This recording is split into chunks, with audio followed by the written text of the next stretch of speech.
দোলযাত্রার পর রথযাত্রা, বঙ্গে ফের ছুটবে বিজেপির রথ। ভোটের বাংলায় হিন্দুত্বে শান দেওয়ার চেষ্টা।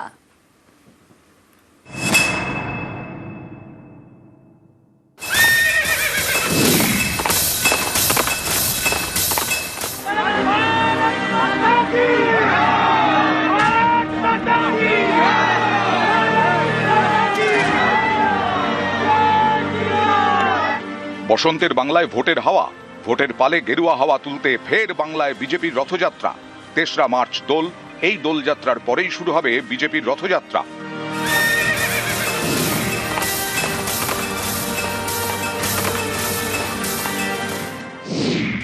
উত্তরবঙ্গ এবং দক্ষিণবঙ্গের জেলায় জেলায় বের হবে বিজেপির রথ। সব রথেরই গন্তব্য হবে ব্রিগেড। সব রকম ভাবে ভারতীয় জনতা পার্টি প্রচার করবে। এই মুহূর্তে পশ্চিমবঙ্গের জনতার কাছ থেকে পরামর্শ নিচ্ছি। 1043টা জায়গায় এখনো পর্যন্ত বক্স বসিয়েছি, সেখানে প্রচুর পরিমাণে পরামর্শ জমা হচ্ছে। নতুন যে রেনেসাঁ আসতে চলেছে বিজেপি সরকারের সময়, যেটা পশ্চিমবঙ্গের জনতার সরকার হবে, সেটা আগে তৈরি করছি।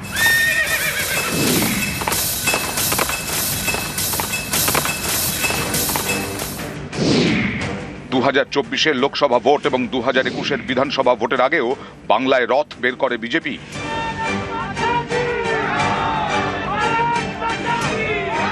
রথযাত্রার সঙ্গে বিজেপির ইতিহাস জড়িয়ে রাম মন্দির তৈরির লক্ষ্যে 1990-এ রথ বের করেন লালকৃষ্ণ আডবাণী।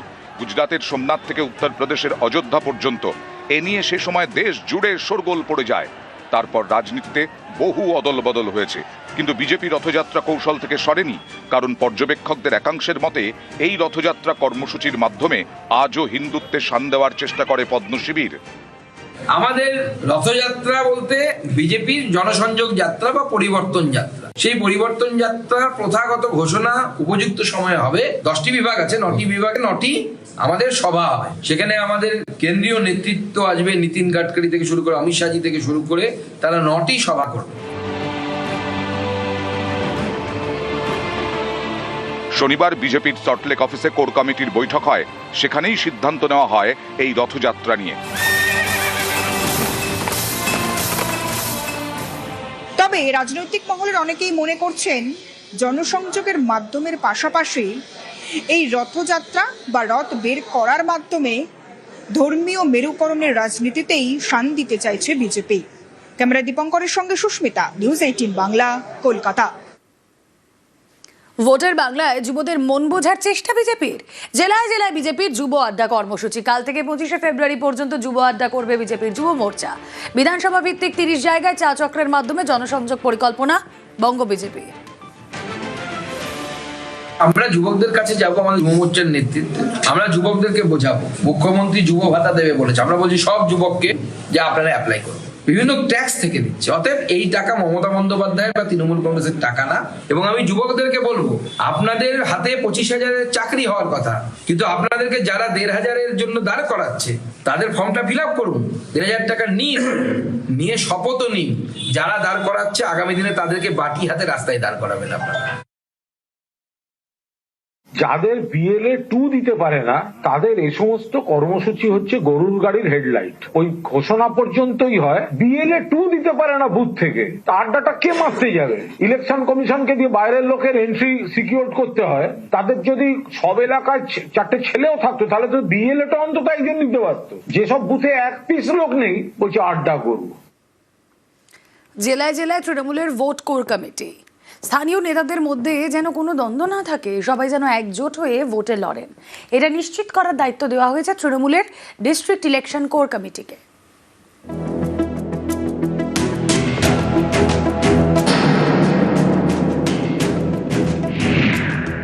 পাখির চোখ বিধানসভা ভোট।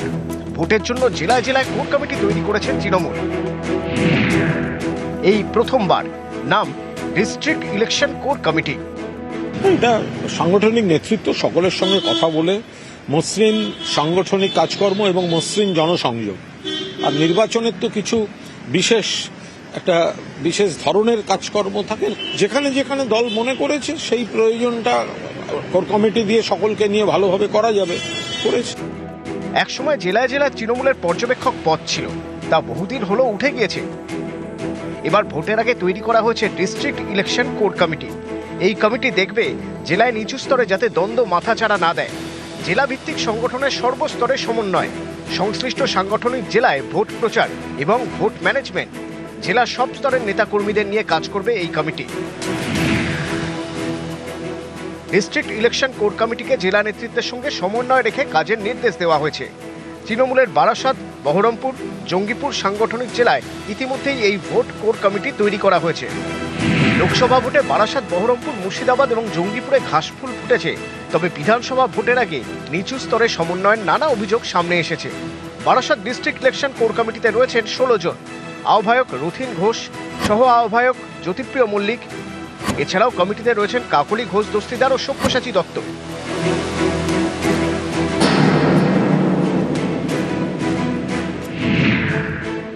বহরমপুর ও জঙ্গিপুরের ইলেকশন কোর কমিটিতে নেই আহ্বায়ক পদ। কমিটিতে 3 সাংসদ খলিলুর রহমান, আবু তাহের ও ইউসুফ পাঠান। 9 জন বিধায়ক এবং 1 জন সাংসদ মিলে আর কি এই কোর কমিটি আছে। আগামীতে আরও কিছু নির্দেশিকার আমরা অপেক্ষায় রয়েছি, কাজে সেই নির্দেশিকাটা পেলে আমাদের এই কমিটি পুরোপুরি সর্বতভাবে আমরা নেমে পড়ব। দল তো দলের সামগ্রিক স্বার্থ দেখবে, যে একটা ইলেকশন আসছে, একদিকে হচ্ছে সংগঠন স্মুথ রাখা, 2 হচ্ছে জনসংযোগ নিবিড় রাখা, 3 হচ্ছে নির্বাচনী বিধি নিষেধ আইন মেনে নির্বাচন প্রসেসে অভিজ্ঞ লোকদেরকে সেইভাবে কাজে লাগানো। তো সেটা যা মনে করেছে দল, সেটাই মানে সঠিক, সবচেয়ে ভালো রেজাল্ট যেটাই হবে সেই কাজটাই দল করেছে। লোকসভা নির্বাচনের পর থেকে বিধানসভা নির্বাচনের পূর্ববর্তী সময় পর্যন্ত 3 সাংগঠনিক জায়গাতেই বেশ কতগুলি সময়ের রাজনৈতিক সমীকরণের বদল হয়েছে। সেই সমীকরণ বদলের প্রভাব যাতে নিচুতলাতে না পড়ে এবং নিচুতলা থেকে একেবারে জেলার ওপর স্তর পর্যন্ত যারা কাজ করেন তাদের মধ্যে সাংগঠনিক কাঠামোর সমন্বয়ের অভাব যাতে কোথাও তৈরি না হয়, সেই কাজই মূলত ডিস্ট্রিক্ট ইলেকশন কোর কমিটি দেখভাল করবে। তৃণমূল সূত্রের খবর, প্রয়োজন হলে আগামী দিনে আরও বেশ কতগুলি সাংগঠনিক জেলাতে এই ফর্মুলা গ্রহণ করতে পারে তৃণমূল। ক্যামেরায় অসিত দাসের সাথে আবির ঘোষাল, নিউজ 18 বাংলা, কলকাতা।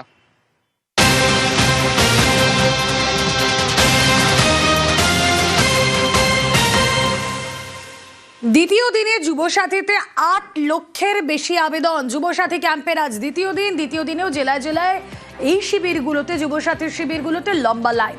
যুবসাথী প্রকল্পে 2 দিনে 13 লক্ষেরও বেশি আবেদন জমা পড়েছে ইতিমধ্যেই। সোমরাজ বন্দ্যোপাধ্যায় রয়েছেন সঙ্গে। সোমরাজ, দেখো, রবিবার ও সোমবার মিলিয়ে এখনো পর্যন্ত 13 লক্ষেরও বেশি আবেদন শুধুমাত্র যুবসাথী প্রকল্পের জন্য পড়েছে। এখনো পর্যন্ত দেখা যাচ্ছে 13,44,812টি আবেদন জমা পড়েছে শুধুমাত্র যুবসাথীর জন্যই। আর স্বনির্ভর বাংলা কর্মসূচিতে এসেছেন 15,36,450 জন। গতকাল যুবসাথী কর্মসূচির জন্য প্রায় 5.5 লক্ষের কাছাকাছি আবেদন জমা পড়েছিল। আজকে এক ধাপে 8 লক্ষ আবেদন আরো জমা পড়েছে এবং মনে করা হচ্ছে এই সংখ্যাটা প্রায় আরো বাড়বে, যেহেতু তুমি জানো আগামী 26শে ফেব্রুয়ারি পর্যন্ত যুবসাথী কর্মসূচির আবেদন নেওয়ার প্রক্রিয়া চলবে। দ্বিতীয় দিনের সংখ্যাটা দাঁড়ালো প্রায় 13,44,812 এখনো পর্যন্ত, যা তথ্য পাওয়া যাচ্ছে নবান্ন সূত্রে। ওকে।